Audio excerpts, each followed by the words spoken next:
오늘 본문은 이스라엘의 아합 왕이 죽고 그 이후에 왕이 되었던 아시야에 관련된 내용을 말하고 있습니다. 우리가 모두 아는 것처럼 아합 왕은 천하의 악당이었습니다. 그의 아내 이세벨과 함께 북이스라엘을 바알 신앙으로 물들였던 그런 왕이었습니다. 뿐만 아니라 나봇의 포도원을 빼앗은 일에서 보듯이 하나님이 주신 그 권력으로 백성들을 억압하고 착지하였던 아주 악한 왕이었습니다. 그런 아합 왕의 아들로 이제 왕이 된 아시야는 과연 어떤 왕이 되었을까요? 우리가 쉽게 예상할 수 있듯이 그 또한 아버지의 버금가는 아주 악한 왕이 되었습니다. 열왕기상 22장 51절에서 53절 말씀에 보면 아시야가 어떤 왕이었는지 잘 설명하고 있습니다. 유다의 요사밧 왕 제17년에 아합의 아들 아시야가 사마리아에서 이스라엘의 왕이 되어 2년 동안 이스라엘을 다스리니라. 그가 여호와 앞에서 악을 행하여 그의 아버지의 길과 그의 어머니의 길과 이스라엘에게 범죄하게 한 느밧의 아들 여로보암의 길로 행하며 바알을 섬겨 그에게 예배하여 이스라엘의 하나님 여호와를 노하시게 하기를 그의 아버지의 온갖 행위 같이 하였더라 라고 기록하고 있습니다. 아시야가 왕노릇을 한 것은 불과 2년밖에 안 되었습니다. 그리고 그의 아버지 아합은 22년을 통치하며 왕노릇을 했습니다. 아버지의 그 왕의 기간에 비해서 불과 10분의 1 정도밖에 왕으로 있지 못했는데 그 짧은 2년 동안 아시야가 범한 그 죄는 그의 아버지가 범한 그 죄와 비교할 때 결코 작지 않았다라는 것입니다. 무엇보다 그는 북이스라엘 왕들이 계속해서 범했던 우상 숭배의 죄를 똑같이 범했습니다. 그런데 주목할 사실은 아시야가 바알 숭배에 힘썼다는 중요한 건 바알 그 신앙을 숭배하는 것을 힘썼다라는 것입니다. 사실 바알 숭배는 그의 아버지와 어머니인 아합과 이세벨이 가장 힘썼던 일이었습니다. 그러므로 그의 아들인 아시야가 바알 숭배에 힘썼던 것은 어찌 보면 당연한 것입니다. 보고 자란 게 그것이기 때문에. 하지만 조금 깊이 생각해 보면 꼭 그렇지만 않다라는 겁니다.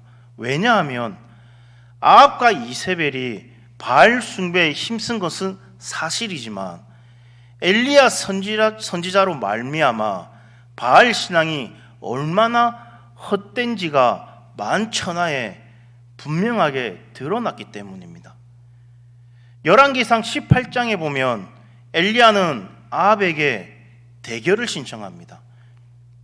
우리 다들 아실 것입니다.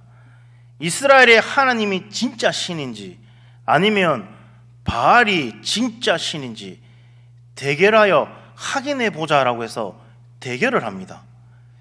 엘리야는 자신과 바알의 선지자들이 기도하여 하늘에서 불이 내리는 신이 진짜 신인 것으로 인정하자라고 제안을 합니다. 그래서 바알 선지자와 아세라 선지자 850명과 엘리야가 대결을 벌립니다. 먼저 바알의 선지자들이 불을 달라고 기도를 합니다. 그래 850명의 선지자들이 열심히 기도를 합니다. 하지만 아무 일도 일어나지 않았습니다. 보다 못한 엘리야가 뭐라고 합니까? 그걸 보고 아주 비아냥거립니다. 야, 바알 신은 자나보다. 야, 850명이 이렇게 열심히 기도하는데 꼼짝도 안 하고 바알신이 많이 피곤한가 보네, 비아냥거립니다. 그 말을 들은 이 바알과 아세라 선지자들이 칼로 몸을 막 찢으면서 피를 흘리면서 그렇게 막 기도를 합니다.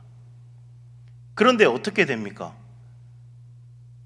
바알 선지자는 바알신은 꼼짝도 안 합니다. 왜? 가짜 신이기 때문에. 이걸 보고 있던 엘리야가 야 비켜, 내가 하나님 앞에 기도할 테니까 야 너희들 비켜. 850명 대 1명인 이 대결에서 엘리야 선지자는 제단을 쌓고 하나님 앞에 기도를 합니다. 그럴 때 어떻게 됩니까? 바로 하늘에서 불이 떨어져 그 제단을 태워버립니다. 엘리야는 바알 선지자들처럼 큰 소리를 지르지도 않았었고 몸에 칼을 대어서 피를 흘리지도 않았습니다. 다만 하나님께 이스라엘 백성들 앞에서 하나님의 그 하나님 되심, 즉 하나님이 정말 진짜 신인 것을 보여달라고 기도했습니다. 그러자 그 즉시 하늘에서 불이 떨어졌습니다. 이 사건을 통해 이스라엘의 하나님이 진짜 신이다라는 것과 바알이 아무것도 할 수 없는 거짓신, 가짜 신이다라는 것이 만천하에 공포되던 그런 사건이었습니다. 그런데 놀라운 것은 이 명백한 증거 앞에서도 아합과 이세벨은 하나님께로 마음을 돌이키지 않고 끝까지 바알을 따랐다라는 것입니다. 그리고 더욱이 그의 아들 아시야조차도 그의 부모와 다르지 않았다라는 것입니다. 이것은 사람의 그 완악함이 얼마나 단단한지를 잘 보여주고 있는 내용입니다. 성경은 사람의 완악함이 얼마나 단단한지 그것을 금강석, 즉 다이아몬드와 같다라고 비유를 합니다. 다들 아시다시피 다이아몬드는 아주 값비싼 보석입니다. 하지만 그 단단함으로 유명한데 이 다이아몬드를 가공하려면 다이아몬드로 가공을 해야 됩니다. 그만큼 단단하고 가공하기가 힘들다라는 것입니다. 그런데 그렇게 단단한 다이아몬드와 같은 그 마음을 사람이 갖고 있다라는 것입니다. 스가랴서 7장 12절 말씀에 보면 이렇게 말하고 있습니다. 우리 다 같이 한 목소리로 한번 읽어보도록 하겠습니다. 시작. 그 마음을 금강석 같게 하여 율법과 만군의 여호와가 그의 영으로 옛 선지자들을 통하여 전한 말을 듣지 아니하므로 큰 진노가 만군의 여호와께로부터 나왔도다. 아멘. 다이아몬드 같이 그 마음이 단단하여 하나님의 말씀을 불순종하였고 그 결과 하나님의 그 진노를 받게 되었다라는 그 말씀입니다. 지금 아시아의 그 마음이 딱 이러하다는 겁니다. 분명 바알이 헛된 신인 것이 분명하게 드러났음에도 불구하고 하나님께로 돌아오기는커녕 끝까지 바알을 붙잡고 있다라는 것입니다. 이처럼 사람의 그 완악함이 얼마나 단단하다는 것은 이스라엘 백성들이 출애굽할 때 그것을 가로막았던 애굽의 바로에게도 바로 확인할 수 있습니다. 우리가 잘 알듯이 하나님께서 모세를 애굽 왕에게 보내어 이스라엘 백성들을 놓아주라라고 말씀을 합니다. 하지만 애굽 왕은 단칼에 거절을 합니다. 그래서 하나님께서는 10가지의 그 재앙을 내려서 애굽을 초토화시킵니다. 그런데 중요한 것은 하나님께서 10가지 재앙을 동시에 내리시는 것이 아니라 재앙을 한 개 내리고 그 후에 왕에게 또 이스라엘 백성을 풀어줄 걸 요구하고 거절당하며 또다시 또 재앙을 보내고, 그런 식으로 차례대로 하셨다라는 겁니다. 우리가 생각할 때 처음 한 번에 재앙을 그냥 확 다 때려 박아가지고 한 방에 그냥 확 몰살시켜도 되는데 왜 한 개씩 한 개씩 이렇게 정신 못 차리게 이렇게 한 개씩 한 개씩 재앙을 내렸을까요?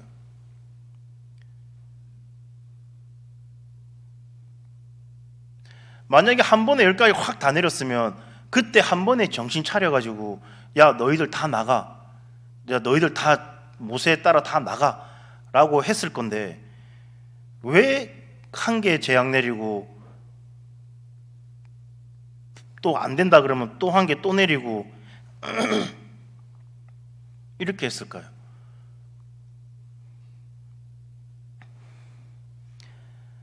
성경 말씀에 보면 그래서 결국은 10가지 재앙을 다 갖고 다 맞습니다. 그 결과 자신의 아들을 비롯한 애굽의 모든 장자가 다 죽는 그런 비극을 당한 후에야 이스라엘 백성들을 놓아줍니다. 그런데 이스라엘 백성들을 놓아줬는데 이것이 끝이 아니었습니다.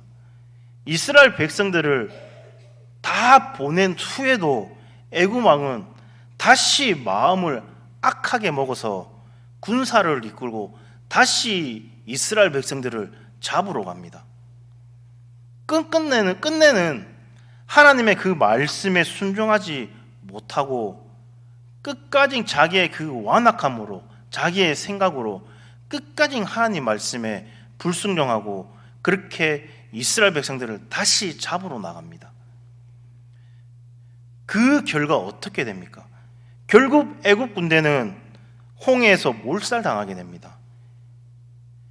이것이 하나님 앞에서 끝까지 완악한 마음을 고집할 때 주어지는 결말이다라는 겁니다. 애굽 왕 같은 특별한 사람만 그럴까요? 애굽 왕 같은 바로 왕 같은 특별한 사람만 그 완악함을 가지고 있을까요? 사실은 제 가운데 살아가는 모든 사람들이 이처럼 아주 완악하고 단단한 마음을 가지고 있다라는 것입니다. 그런데 중요한 것은 이것 또한 우리 또한 예외가 아니다라는 겁니다. 예수님의 그 놀라운 은혜로 우리는 구원을 받았고 이제 하나님의 자녀가 되었음에도 불구하고 여전히 우리 안에 불평과 불만으로 가득한 것을 볼 때 우리의 마음이 완악하고 단단한 것을 확인할 수 있다라는 겁니다. 이런 점에서 우리의 그 결실이나 결단으로 우리 스스로 변화시킬 수 없음이 분명하다는 겁니다. 몇 가지 습관이나 행동 같은 그런 것들은 우리가 변화시킬 수 있지만 근본적인 완악함을 변화시킬 수는 없다라는 겁니다. 그걸 변화시킬 수 있는 것은 오직 예수 그리스도밖에 없다라는 겁니다. 그러기에 우리가 의지해야 할 것은 하나님의 그 은혜밖에 없는 줄로 믿습니다. 하나님께서 우리의 돌 같은 마음을 제거해 주시고 살처럼 부드러운 마음을 주셔야 하나님의 그 말씀에 순종하고 하나님만을 의지하며 살아갈 수 있습니다. 그러므로 우리들은 하나님께서 우리에게 주신 그 약속의 말씀을 믿고 부드러운 마음을 주시도록 항상 간구해야 합니다. 에스겔서 11장 19절에서 20절 말씀 보면 이렇게 말하고 있습니다. 내가 그들에게 한 마음을 주고 그 속에 새 영을 주며 그 몸에서 돌 같은 마음을 제거하고 살처럼 부드러운 마음을 주어 내 율례를 따르며 내 규례를 지켜 행하게 하리니 그들은 내 백성이 되고 나는 그들의 하나님이 됨이라. 아멘. 하나님께서 우리에게 성령을 주셔서 우리의 그 심령을 새롭게 하시고 돌같은 마음을 제거하시고 살처럼 부드러운 마음을 주셔서 하나님 백성이 되게 하리라고 분명하게 약속을 하셨습니다. 우리는 이 약속을 믿고 우리의 그 완악하고 단단한 그 마음이 변하여 하나님을 온전히 의지하도록 힘써 기도해야 합니다. 그럴 때 우리들은 아시아나 애굽 왕 바로처럼 망령되이 살지 않고 하나님을 기쁘게 하는 그 삶을 살 수 있게 되는 것입니다. 오늘 본문 말씀에 보면 아시아가 왕이 된 후에 있었던 일을 이야기해 줍니다. 오늘 본문 1, 2절 말씀에 보면 이렇게 말합니다. 아합이 죽은 후에 모압이 이스라엘을 배반하였더라. 아시아가 사마리아에 있는 그의 다락 난간에서 떨어져 병들매 사자를 보내며 그들에게 이르되 가서 에그론의 신 바알세붑에게 이 병이 낫겠나 물어보라 하니라 라고 말을 합니다. 이 말씀에는 아시아가 당한 그 두 번째 그 추락이 나옵니다. 첫 번째 추락은 모압이 이스라엘을 배반한 것입니다. 이것은 아시아가 다스리는 그 북이스라엘의 힘이 떨어졌다라는 것을 상징적으로 보여줍니다. 그리고 두 번째 추락은 아시아 본인 몸에 실제로 일어난 추락이었습니다. 아시아가 사마리아 왕국에 있을 때 그가 다락 난간에서 떨어졌는데 그 병세가 매우 심각하였습니다. 그래서 아시아는 자신이 살 수 있을지에 대해 알고자 에그론의 신인 바알세붑에게 물어보라라고 사신을 보냅니다. 에글론은 이스라엘을 괴롭혔던 그 블레셋 도시 중에 하나로 아마 아시아는 에글론이 가까웠기 때문에 에글론의 신 바알세붑에게 물어보도록 한 것 같습니다. 그런데 그때 엘리야에게 여호와의 사자가 나타나서 말씀을 전합니다. 3, 4절 말씀에 보면 이렇게 말을 합니다. 여호와의 사자가 디셈 사람 엘리야에게 이르되 너는 일어나 올라가서 사마리아 왕의 사자를 만나 그에게 이르기를 이스라엘 하나님이 없어서 너희가 에그론의 신 바알세붑에게 물으러 가느냐. 그러므로 여호와의 말씀이 내가 올라간 침상에서 내려오지 못할지라 내가 반드시 죽으리라 하셨다 하라. 엘리야가 이에 가니라 라고 말하고 있습니다. 엘리야에게 나타난 이 여호와의 사자는 에글론의 신 바알세붑에게 자신이 살 것을 물으러 가는 그 사신들을 보낸 이사야를 책망합니다. 여호와의 사자는 이스라엘에 하나님이 없어서 그렇게 하냐라고 야단을 칩니다. 그러면서 이처럼 하나님을 무시하고 그리고 우상을 의지한 그 아시아가 반드시 죽게 될 것이다 라고 말씀을 하셨습니다. 엘리야는 이 말씀을 아시아의 그 사자에게 전하였고 아시아의 그 사신은 에글론으로 가지 않고 바로 왕에게 돌아가 엘리야의 말을 전하게 됩니다. 그런데 만약 아시아에게 아주 작은 믿음이라도 있었다면 하나님께서 엘리야를 통해 이렇게 말씀하신 이유를 깨달았을 것입니다.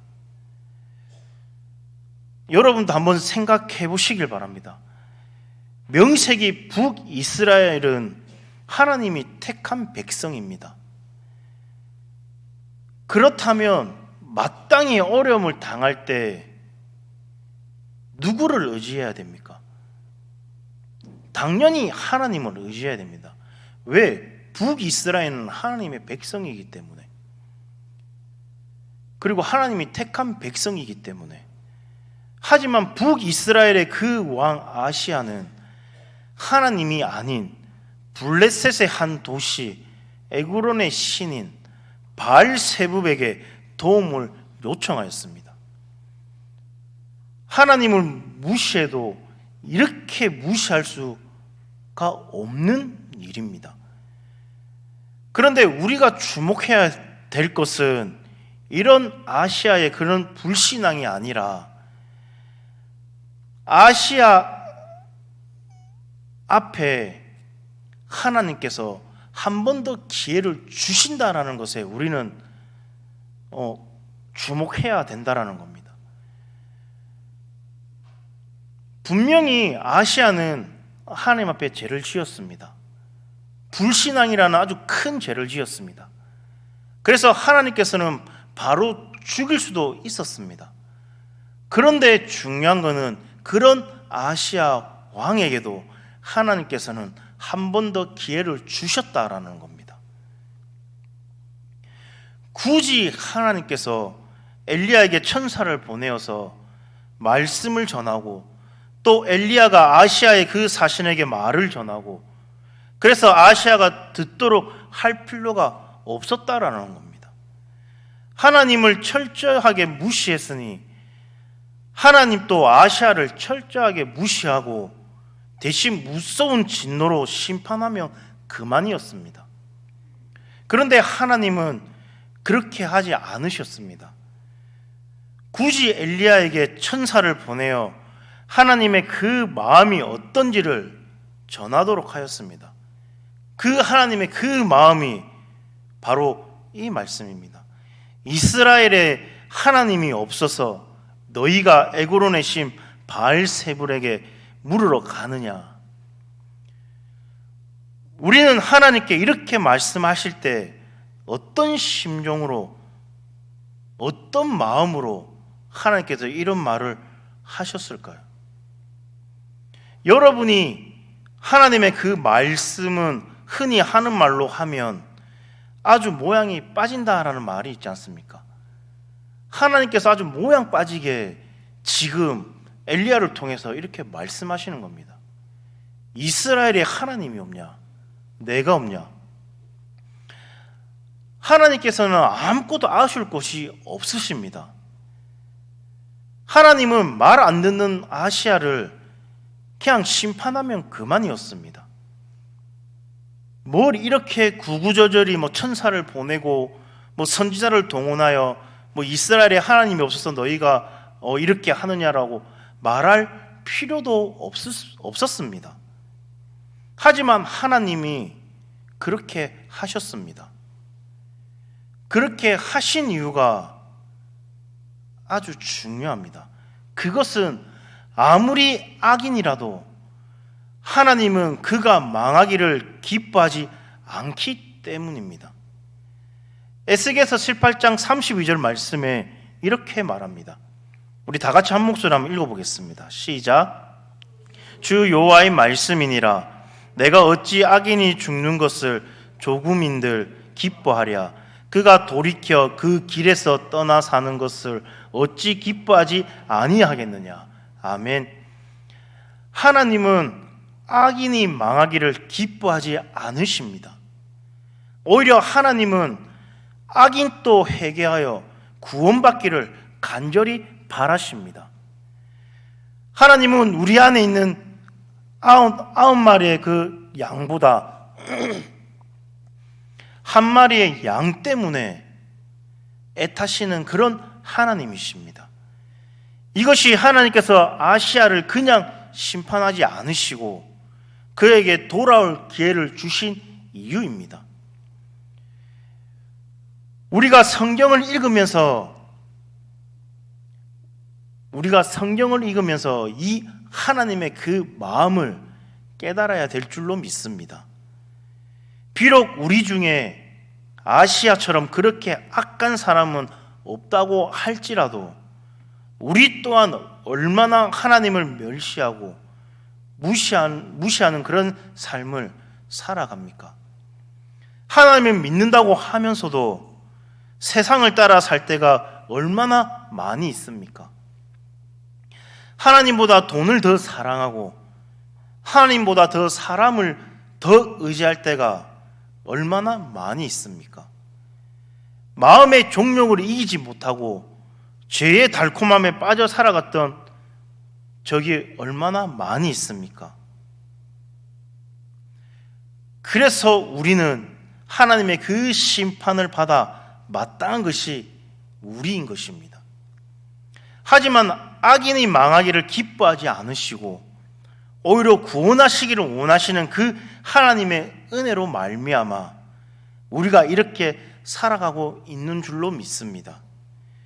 우리가 잘 살아서 이렇게 멀쩡한 것이 아니라 하나님의 그 은혜가 아니면 벌써 심판받아 멸망받았을 우리들인데 하나님께서 우리를 사랑하셔서 한 번 더 기회를 주시고 우리를 이렇게 멀쩡하게 살아갈 수 있게 해 주신다라는 겁니다. 그러므로 우리들은 항상 하나님의 그 은혜와 사랑에 감사를 드려야 될 줄로 믿습니다. 우리의 연약함과 죄를 즉각 심판하지 않으시고 인내하시며 기다려주시는 그 은혜와 사랑에 감사하며 살아가는 그런 우리 성도님 되시기를 간절히 소망합니다. 그리고 그 은혜와 사랑을 받은 자로서 이제는 더 이상 죄 가운데 살지 않고 하나님을 기쁘시게 하는 그런 삶을 살아가야 될 줄로 믿습니다. 우리는 이스라엘에 하나님이 없느냐라고 애타게 말씀하시는 그 하나님의 음성을 우리 마음에 새겨야 될 줄로 믿습니다. 오늘 예배하는 우리 모두가 우리를 향한 그 하나님의 사랑과 그리고 하나님의 그 은혜가 얼마나 큰지를 분명히 깨닫고 그것에 감사할 수 있는 그런 우리 성도님 되시기를 간절히 소망합니다. 그러므로 우리의 그 마음을 완악하고 그리고 단단하게 하지 말고 늘 은혜와 사랑에 감사하며 하나님의 뜻대로 살기를 힘쓰는 우리가 되어야 될 줄로 믿습니다. 그러기에 우리에게 소망이 있는 줄로 믿습니다. 하나님은 결코 우리를 버리지 않으십니다. 하나님께 돌아가면 반드시 우리를 붙들어 주십니다. 그 놀라운 은혜가 우리에게 주어졌음을 믿고 항상 주님을 기쁘시게 하는 그런 삶을 살아가는 우리 모두가 될 수 있게 간절히 소망합니다. 우리 이 시간 찬송가 찬송 한 종 부르시겠습니다. 찬송가 380장입니다.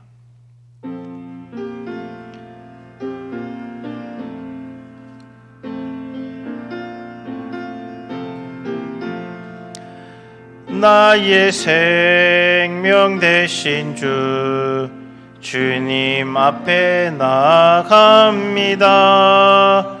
주의 흘린 보혈로 정케 하사 받아주소서. 날마다 주를 찬송하겠네.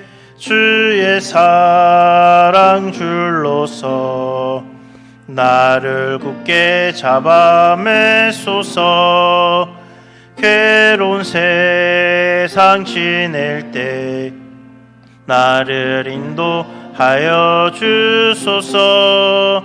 주를 믿고 나가면 나의 길을 잊지 않겠네. 날마다 주를 찬송하겠네. 주의 사랑 줄로서 주를 굳게 잡아 매소서. 세상 살아갈 때에 주를 더욱 사랑합니다. 밝고 빛난 천국에 나의 영혼 들어가겠네. 날마다 날마다 주를 찬하겠네. 주의 사랑 줄로서 나를 굳게 잡아매소서. 아멘. 우리 시간 다 같이 한번 통성으로 한번 기도했으면 좋겠습니다. 하나님 아버지, 주님이 주신 그 은혜에 감사하며 정말 그 은혜에 감사하며 하루하루 살아갈 수 있게 인도하여 주시옵소서. 하나님 아버지, 나의 마음에 이스라엘에 하나님이 없느냐라고 말씀하신 그 말씀을 가슴에 품고 살아갈 수 있게 인도하여 주시옵소서 라고 우리 다 같이 주여 한번 외친 후에 우리 한 1, 2분 정도 다 같이 기도하겠습니다. 주여! 하나님 아버지, 정말 하나님 아버지, 아시아처럼 정말 하나님이 살아계시고 하나님이 계시다는 걸 알면서도 하나님 아버지, 하나님 믿지 아니하고 불순종하며 하나님 아버지 섬겼던 그 아시아가 아니라 정말 하나님, 나의 마음에 하나님을 품고 하나님 이스라엘에 하나님 없느냐는 그 말씀을 품고 살아갈 수 있게 인도하여 주시옵소서. 하나님 말로는 하나님 믿습니다, 하나님 말씀에 순종하겠습니다라고 하면서 하나님 아버지 행동은 그렇게 하지 못했던 나 자신을 주님 용서하여 주시옵소서. 정말 주님만 바라보고 주님 말씀에 순종하며 살아갈 수 있게 하나님 인도하여 주시옵소서. 하나님 아버지, 오늘 말씀처럼 정말 하나님 아버지 말씀처럼 살아갈 수 있게 인도하여 주시옵소서. 아버지,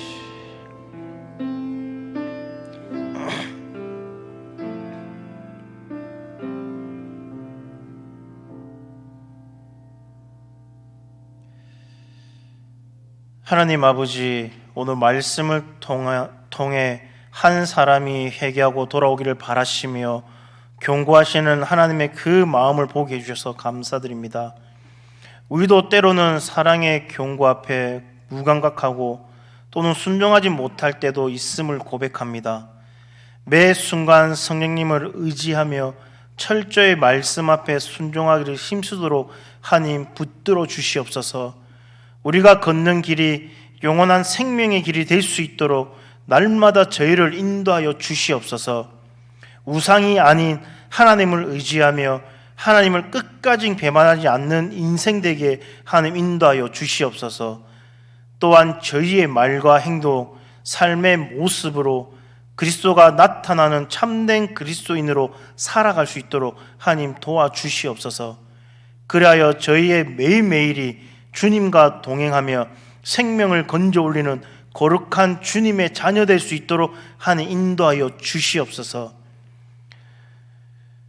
이제는 우리 주 예수 그리스도의 그 은혜와 무한하신 하나님 아버지의 사랑하심과 우리를 진리 가운데로 인도하시는 성령님의 감화 교통하심이 놀라운 은혜가 우리에게 주어졌음을 믿고 항상 주님을 기쁘시게 하는 삶을 살아가기를 소망하는 우리 성도님 머리 위에와 가정과 일터 위에 교회 위에 이제로부터 영원토록 함께 있을지어다. 아멘.